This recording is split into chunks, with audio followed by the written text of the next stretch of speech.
केला बेचने वाली चुड़ैल। एक बार की बात है, जादूपुर नाम के एक गांव में करतब दिखाती एक औरत एक रेड्डी के लिए गांव में आती है। आइए आइए मेहरबान कदरदान, खाइए रोहड़ा के ताजे ताजे केले। कभी खाए नहीं होंगे ऐसे केले, पीले पीले केले खाइए। ये कहकर रोहड़ा हाथों में 4 केले लिए उन्हें सर्कल में जोर जोर से हवा में उछालती हुई करतब दिखाती है, जिसे देखकर आसपास के सारे बच्चे अपने अपने मम्मी पापा से उस औरत के पास जाने की जिद करने लग जाते हैं। पापा, ऐसा तो सर्कस में बॉल से होता है ना, ये आंटी तो केले से कर रही है। चलिए ना पापा, देखते हैं। रोहड़ा एक पतली सी तार पर चलती हुई केलों से करतब दिखाती है। आते जाते सभी लोग बाहर रुककर उसके करतब देखते हैं और वाह वाही करते नहीं थकते। जैसे ही एक आदमी पास आकर उसे पैसे देने लग जाता है, तब वो कहती है, अरे नहीं नहीं साहब, मैं करतब तो बच्चों के मन को बहलाने के लिए करती हूँ।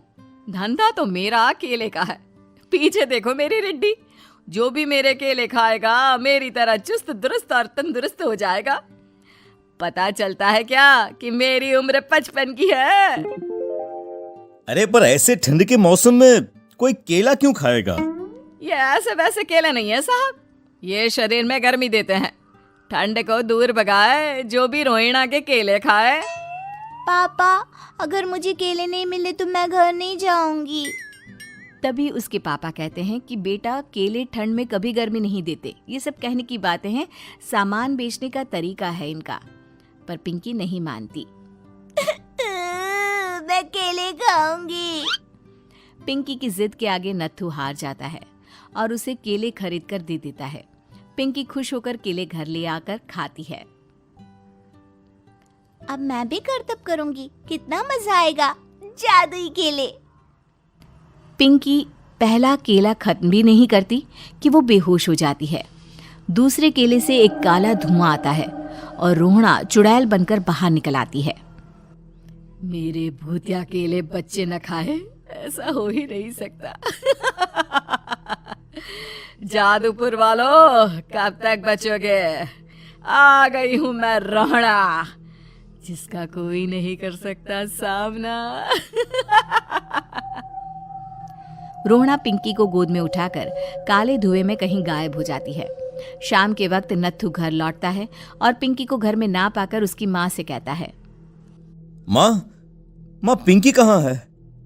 अरे बेटा, उसे तो तू सुबह करतब दिखाने ले गया था ना, फिर कहाँ वापस आए तुम दोनों? मुझे लगा तू उसे अपने साथ मंडी ले गया होगा। हे भगवान, मेरी बच्ची कहाँ गई? मैं उसे घर ही तो छोड़कर गया था माँ। नत्थू गांव के घर कोने में अपनी बेटी को ढूंढता है, पर उसे वो कहीं नहीं मिलती। परेशान होकर आखिर रो रो कर नत्थू हिम्मत हार कर घर लौट आता है। अगली सुबह रोहड़ा फिर से करतब दिखाने आती है और इस बार पिंकी की तरह रोनी केले खरीद लेता है। 50 रुपए दिए थे पापा ने, सारे पैसों की मैंने केले खरीद लिए हैं। अब मैं भी आंटी की तरह ही करतबबाज बन जाऊंगा। यही सोचते हुए रोनी केले खाता है और पहला अकेला केला आधा खत्म भी नहीं करता कि चुड़ैल उसके सामने आ जाती है। मेरे साथ चलने का समय आ गया है रोनी। ये तो बस शुरुआत है। अब इस गांव के सारे बच्चे धीरे धीरे मेरे कब्जे में होंगे, एक बच्चा भी नहीं बचेगा। ये कहकर रोनी को गोद में लेकर काले धुएं में अदृश्य हो जाती है। इसके बाद हर रोज गांव में से कोई ना कोई बच्चा गायब होता, पर ऐसा क्यों हो रहा है किसी को भी समझ में नहीं आ पा रहा था। रोज की तरह अपनी बेटी पिंकी की तलाश में नत्थू गांव के एक तालाब के पास बैठा रो रहा था। कहाँ गई मेरी पिंकी? शकुंतला के जाने के बाद एक वही तो मेरा सहारा थी। अरे उसकी आत्मा कोस रही होगी मुझे कि मैं अपनी बच्ची को संभाल भी नहीं पाया। नत्थू ये कहता हुआ रो ही रहा था कि तभी तालाब में से उसे शकुंतला की आवाज सुनाई देती है। कहाँ थी तुम शकुंतला? हमारी बच्ची और सारे गायब हुए बच्चे रोहड़ा के कब्जे में हैं। वो बच्चों को जो केले देती है उससे बच्चे बेहोश हो जाते हैं और उसके कब्जे में आ जाते हैं और वो उन्हें ले जाकर काली दुनिया में ले जाती है। पर वो ऐसा क्यों कर रही है?